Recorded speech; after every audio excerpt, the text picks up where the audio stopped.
Siamo appena tornati dal fronte di Ras Lanuf, è stato evacuato l'ospedale e dove continua poco più in là la battaglia per Bin Jawal. A Bengasi, negli ospedali di Bengasi sono arrivate le vittime della battaglia degli ultimi 2 giorni. La lista ufficiale per adesso è quella di 7 morti e 48 feriti, tra cui 2 ragazzi 17enni. Oggi ci saranno i funerali qui a Bengasi e nelle altre città da dove sono partiti i volontari.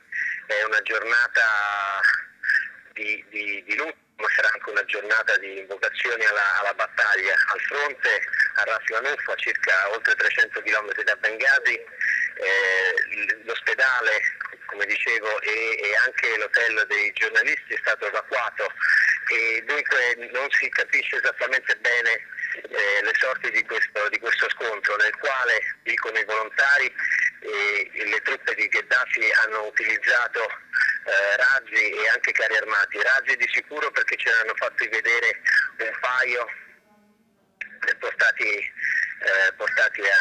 esattamente a Ras Lanuf. Senti Stefano, È sicuro, abbiamo visto i resti almeno di un aereo abbattuto, dicono, e probabilmente anche di un elicottero con il quale le truppe di Gheddafi non colpiscono esattamente le linee, ma insomma cercano di intimorire i volontari. Stefano, Per certo che la battaglia di Bin Jawal è iniziata dopo l'ingresso 2 giorni fa delle truppe degli uomini di Bengasi. La mattina dopo sarebbero stati colti di sorpresa, sarebbe stata come un'imboscata.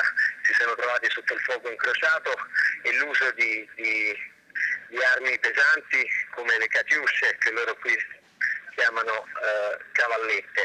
Dunque un attacco in grande stile, e sembra che poco più in là di Bin Jawal, a difesa di Sirte, che rimane il quartier generale delle truppe di Gheddafi, oltre a difesa di Tripoli, ci sia una valle, la Valle Rossa, dove ci dovrebbero essere dispiegati dei tank. Sono solo voci, perché al momento non si hanno conferme naturalmente di questi schieramenti. a I volontari proposito, di Bengasi, delle zone liberate, sono pronti, dicono, alla controffensiva, ma contro questo tipo di armi, contro questo tipo di spiegamento non si riesce bene a capire come possano sfondare. Per adesso è tutto, grazie. grazie.